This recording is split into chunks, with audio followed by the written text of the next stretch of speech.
Saya segera mendekati Datuk. Harun hanya memerhatikan saja tindak tanduk saya. Barangkali dia sedang memikirkan sesuatu. Kalau tindakan yang bakal diambil menguntungkan, dia sokong 100%. Kalau merugikan, mungkin dia menyisihkan diri. Macam-macam yang tumbuh dalam kotak fikiran. Bagaimana Tok? Tidak ada sebarang reaksi yang Datuk tunjukkan.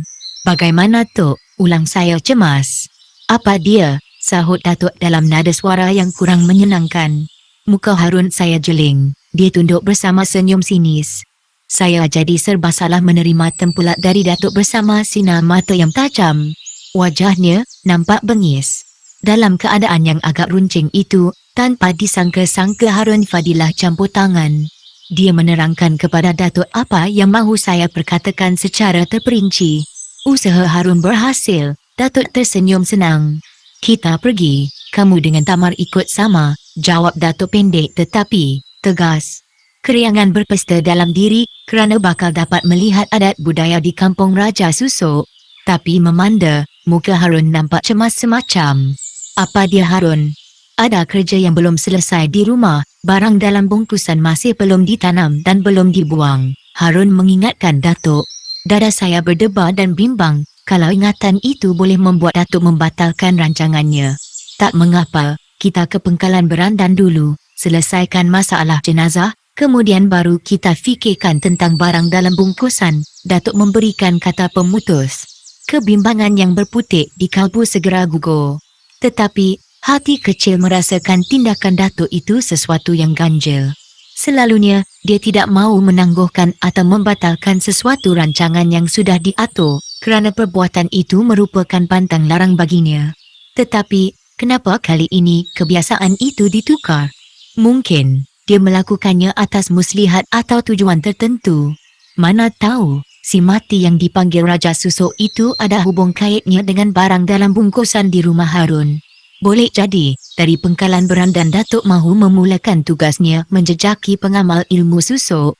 Semua persoalan itu berlega-lega dalam peti otak saya.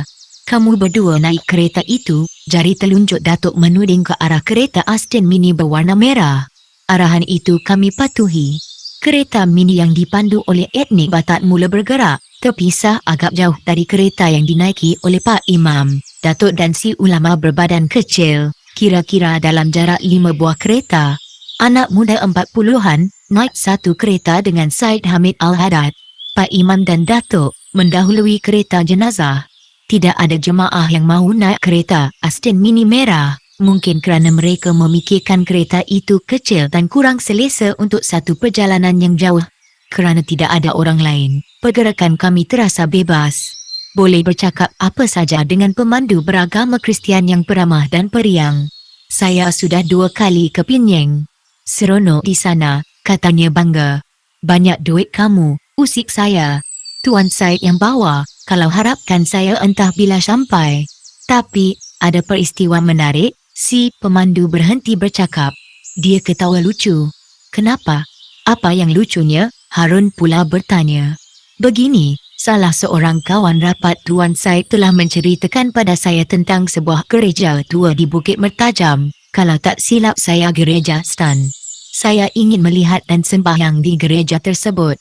Perkara itu saya ceritakan pada Tuan Said. Pemandu peramah berhenti bercakap. Stering kereta dipaut kemas menempuh satu selekoh yang tajam. Saya ceritakan hasrat hati saya padanya. Cara kebetulan hari saya bercerita itu hari Ahad dan dia bersedia menghantar saya ke tempat tersebut. Perkara ini jadi gempa. Ada orang Islam di tempat itu melihat seorang haji berdiri di depan gereja menemani seorang lelaki bersongkok masuk ke gereja. Perkara itu jadi gempa. Saya dan Tuan Haji diburu wartawan. Apa jadi selanjutnya? Harun mendesak. Setelah dijelaskan kedudukan sebenar, perkara itu selesai dengan baik. Rupa-rupanya di Semenanjung tidak ada orang pakai songkok pergi ke gereja kerana yang bersongkok itu orang Islam. Pada saya songkok itu budaya bukannya agama, terang pemandu Batak. Dan dia menganggap perkara itu merupakan pengalaman yang suka dilupakan. Tetapi, dia memuji Tuan Said Hamid Al-Haddad yang bersikap toleransi terhadap pekerjanya yang bukan beragama Islam. Kerana sikapnya itu, ada pekerjanya yang bukan Islam berbincang dan bertukar-tukar pendapat tentang agama secara terbuka dengannya. Malah, ada yang tertarik dengan penjelasannya itu memeluk agama Islam. Apa yang menariknya, secara sama-sama Harun mengetahui serba sedikit tentang Syed Hamid Al-Haddad yang dikenalinya sebagai seorang dermawan, bersedia membantu siapa sahaja, tanpa mengira agama dan keturunan. Setahu saya Syed Hamid ada kedai buku. Harun mula mencungkil rahsia. Ya, sebenarnya lebih dari itu, jawab pemandu Astin Mini merah. Rupa-rupanya, jawapan itu mendorong Harun mencungkil rahsia tentang Syed Hamid Al-Haddad lebih mendalam. Saya kagum dengan cara Harun menyusun kata yang dapat mempengaruhi si pemandu menceritakan agak terperinci tentang Syed Hamid Al-Haddad. Menurut si pemandu kereta Astin Mini merah, Syed Hamid Al-Haddad pernah memberitahu bahawa keturunan berasal dari dunia Arab, lebih tepatnya Hadramaut. Salah seorang dari keturunannya pernah menjadi mufti negeri Johor sekitar hujung tahun 20-an, manakala yang lain tersebar di seluruh Nusantara. Matlamat mereka berdakwah dan memartabatkan imej Islam di mata dunia bukan Islam. Kerana itu mereka merantau dan berniaga untuk mengukuhkan ekonomi.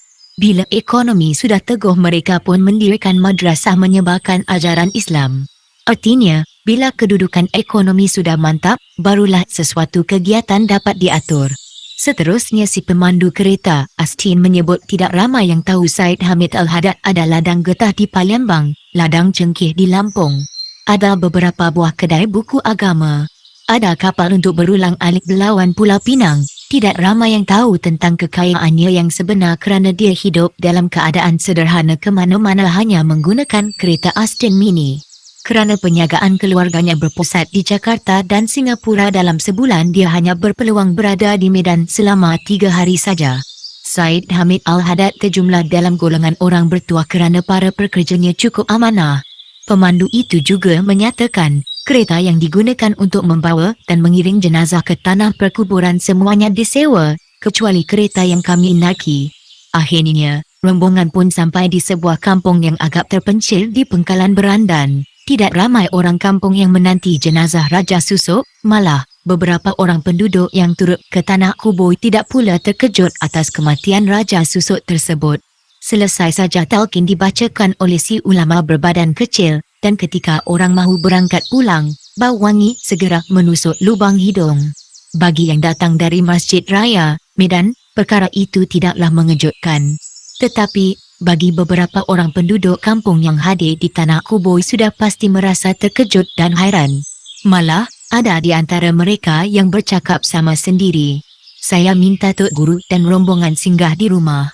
Ayah saya, adik kepada si mati ada menyediakan kopi panas sebagai tanda terima kasih terhadap kerjasama yang diberikan pada Ahwah. Anak muda 40-an menyampaikan amanat ayahnya. Permintaannya diperkenankan oleh si ulama berbadan kecil. Semua ahli rombongan menuju ke rumah papan yang bentuknya tidak ubah seperti rumah orang Melayu Kedah, berbumbung limas, berdindingkan papan lidah, papan pintu dan tingkap berukir indah. Abang saya memang tidak disenangi oleh orang-orang di sini, puas saya memujuknya supaya berhenti dari melakukan perbuatan kurang manis, malangnya cakap saya tidak diambil peduli. Bila anak saya ini, lelaki itu menudingkan jari ke arah anak muda 40-an, menamatkan pengajian di Mekah dan balik ke sini kira-kira 3 bulan terus mendampinginya ke mana saja. Akhirnya, dia sedar dan mencari orang yang sudi membimbingnya. Dia berhajat benar-benar mahu bertaubat di Masjid Raya dan mahu berguru di situ. Ternyata, Allah lebih sayangkan dia. Terima kasihlah kerana tuan-tuan membawa anak saya, ayah kepada anak muda 40-an, menamatkan ucapannya. Dia tersedu.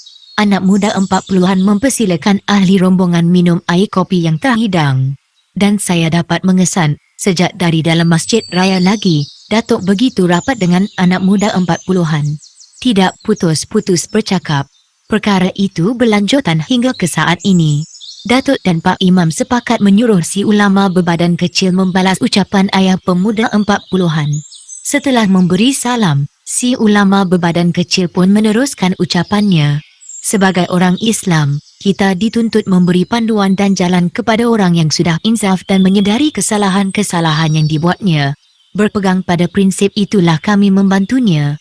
Orang yang patut kita puji ialah anak saudara si Mati yang tidak putus asa berusaha membetulkan kesilapan ayah saudaranya. Begitu juga dengan Said Hamid Al-Haddad yang sanggup menyediakan kenderaan untuk membawa jenazah ke sini. Setahu saya, dia seorang dermawan Islam yang baik, sentiasa menghulurkan wang ringgit untuk kebajikan sesama Islam, termasuk membesarkan masjid dan surau. Dia telah menggunakan keteguhan ekonominya untuk insan seagama. Dalam perkataan lain, telah memanfaatkan hartanya ke jalan Allah. Kita berharap akan muncul lagi lebih ramai orang Islam yang kaya. Bila ekonomi orang Islam teguh, dengan sendirinya orang Islam jadi kuat dan dihormati oleh orang lain.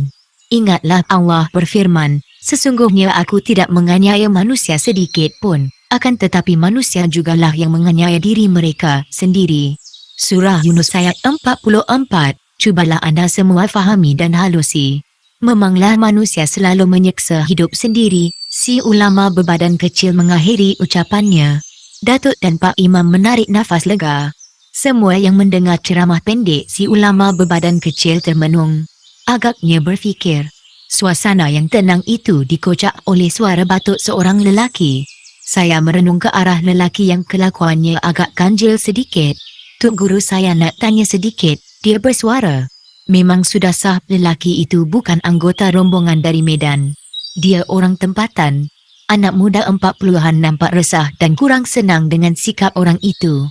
Teruskan pertanyaan kamu, susul si ulama berbadan kecil bila melihat lelaki berwajah keras, menjunjung songkok hitam yang lusuh, seperti keberatan mahu meneruskan pertanyaan. Boleh saya teruskan? Lelaki itu minta kepastian. Silakan. Di kubur tadi saya tercium bau wangi, kata tidak diteruskan oleh lelaki tersebut. Anak muda 40-an yang resah nampak mula tenang, malah tersenyum. Lelaki berwajah keras tidak memperkatakan tentang keburukan ayah saudaranya. Apakah bau wangi itu datang dari kubur si Mati? Cuma itu saja yang mahu saya tahu, tambah lelaki berwajah keras. Saya tak dapat memastikannya, tetapi semasa mayat berada di dalam masjid bau wangi itu memang ada. Dalam perjalanan kemari bau wangi itu tidak ada pula.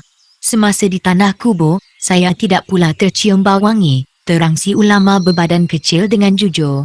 Jawapan itu membuat si lelaki berwajah keras mengerutkan dahi dan menepuk songkok di kepala. Pelik, keluh lelaki berwajah keras. Si ulama berbadan kecil, Datuk dan Pak Imam tersenyum. Begitu dengan anak muda 40-an. Dia kira kehadiran lelaki berwajah keras mengganggu perjalanan majlis yang diatur. Ayah kepada lelaki 40-an hanya membisu, tetapi masih mampu mendermakan senyum pada orang yang datang. Dari raut muka dan tindak tanduk lelaki berwajah keras itu ternyata membayangkan rasa tidak puas hatinya selagi dia tidak memperoleh jawapan yang benar-benar boleh memuaskan hatinya.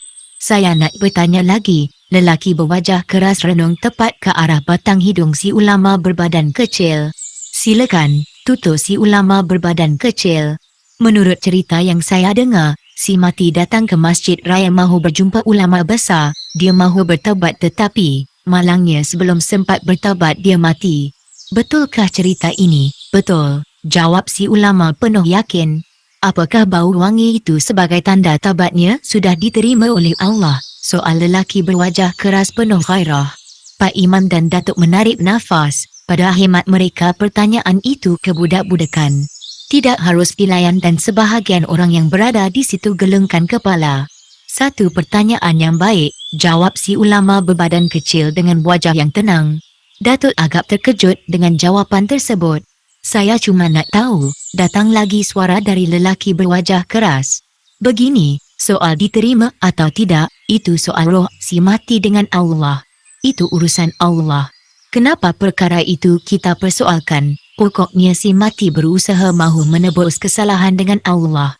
Saya nak tanya kamu, apakah selama ini kamu telah melakukan perkara yang diperintah oleh Allah dengan sempurna? Itu urusan saya, itu soal peribadi. Tiba-tiba lelaki berwajah garang melenteng, mencabut songkok di kepala lalu dihempaskan ke tanah. Tidak memadai dengan itu, dia terus menggenggam penumbut dan bersedia untuk menyerang si ulama berbadan kecil. Ali Usman, lelaki 40-an, segera menerpa ke arah lelaki berwajah garang. Bahu kanan lelaki itu ditepuknya. Mereka bertentang muka dan biji mata. Suasana terasa tegang dan sebarang kemungkinan buruk mungkin terjadi. Ali Usman membisikkan sesuatu ke lubang telinga lelaki berwajah keras. Beberapa saat berikutnya Ali Usman kembali ke tempatnya. Ada perubahan yang ketara pada lelaki berwajah keras. Dia nampak kendur tidak seagresif tadi. Songkok di tanah diambil dan ditepuk berkali-kali sebelum disarungkan semula ke kepala. Saya yakin bau wangi itu datang dari kubur si arwah. Saya merasa pelik kenapa orang yang semasa hayatnya jahat mengamalkan perbuatan yang bertentangan dengan suruhan Allah bila mati mayatnya berbau wangi. Pelik memang pelik. Lelaki berwajah keras terus melampiaskan rasa tidak senangnya. Ali Usman dan ayahnya gelengkan kepala, tidak tahu bagaimana mau mengawal keadaan supaya tenang dan tenteram. Memang Ali Usman kecewa dengan peristiwa di luar dugaan. Rasa sedih atas kematian paman belum berakhir, timbul pula masalah yang memalukan dirinya pada orang kampung. Ali Usman malu pada Said Hamid Al-Haddad, malu pada Datuk dan Pak Imam. Mungkin juga pada saya dan Harun. Kemanalah muka mahu dihalakan? Apalah jawapan yang mahu diberikan bila ada orang bertanya hal tersebut padanya? Ali Usman benar-benar resah. Sekejap menggigit bibir, sebentar termenung panjang. Perbuatan itu diulangnya berkali-kali. Apa yang dialami dan dirasai oleh Ali Usman dapat dibaca oleh Datuk. Dia segera mendekati Ali Usman. Bahu kiri lelaki 40-an itu diusap perlahan-lahan sambil anak mata hitamnya mencari anak mata hitam Ali Usman. Pandangan mereka bertembung. Bersabarlah, ini ujian. Maksudnya, lemah tekanan suara Ali Usman. Kamu orang berilmu dalam pengetahuan agama. Bertahun belajar di Mekah. Apa yang terjadi ini mungkin Allah mahu menguji kesabaran, ketinggian dan keikhlasan hati kamu. Setiap insan memang diuji. Tetapi, kalau hilang pertimbangan, rosaklah kamu. Ingat, sabar itu sebahagian dari iman. Ali Usman anggukkan kepala sambil menelan air liur. Dan apa yang diucapkan oleh Datuk terus disampaikan kepada ayahnya. Sesungguhnya, saya sendiri bosan dan marah dengan kerana lelaki berwajah keras itu suka buat sibuk tidak tentu fasal, tidak menghormati tuan rumah. Menyampah, itu yang tercetus dari kelopak bibir. Apa yang menyampah Tama? Sambut Harun. Orang itu, saya menajamkan mulut ke arah lelaki berwajah keras. Pedulikan saja dia, balas Harun.